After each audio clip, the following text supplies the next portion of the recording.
lloc, em va donar la possibilitat de poder competir en un esport en igualtat de condicions que els meus companys.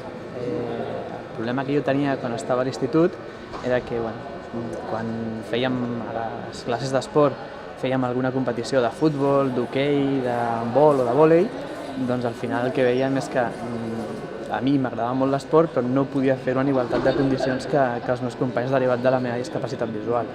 Llavors, el Volvo em va oferir l'oportunitat de poder fer esport, en primer lloc, a un nivell d'oci i després a nivell més competitiu, sobretot en igualtat de competicions que la resta de persones amb les que competeixo. A més de tot això, el Volvo el que m'ha portat és capacitat de concentració. És a dir, jo soc una persona bastant activa, que em bellugo, que m'agrada fer moltes coses i requeria d'algú també que m'ajudés a mantenir una situació de concentració en determinats moments, no? I això m'ha vingut molt bé també per la meva carrera universitària i també per la meva vida professional. Treballo en una multinacional i la veritat és que aquesta capacitat de concentració que he guanyat a través de l'esport, a través del golbal, m'ha vingut molt bé durant els últims anys. A la Copa Catalunya, tu, per exemple, estàs més acostumat a competicions internacionals amb la selecció i tal. A la Copa Catalunya, quina motivació us dona? Al final és la competició de casa, que no perquè la juguem aquí no la vulguem guanyar. Jo soc campió de Catalunya des de fa 8, 9 o 10 anys i la veritat és que la motivació és no deixar de ser-ho, no? Amb l'equip sempre intentem plantejar-nos reptes i la veritat és que ser el millor de Catalunya també és un orgull per nosaltres. I ara explica'm una miqueta la teva experiència a nivell nacional i internacional. Jo vaig començar a jugar a primera divisió a la temporada 2002-2003 i la veritat és que ha estat una experiència que ha estat superinteressant. Ha anat a més, vaig començar amb un equip ple de jugadors internacionals en aquell moment, gent amb molta experiència, molta veterania, de qui vaig poder aprendre moltíssim i de mica en mica m'he anat formant també com a esportista i he pogut assolir també el fet de poder arribar a la selecció espanyola. Abans d'això vam ser subcampions d'Espanya el 2004 i com et dic, el 2009 vaig entrar a la selecció espanyola, vam fer un quart lloc al Campionat d'Europa de Múnich i l'any següent al Mundial de Sheffield vam quedar 5ens del món.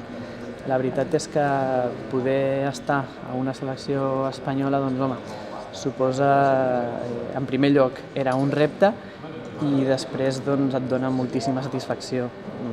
El repte sempre és anar més, anar millorant.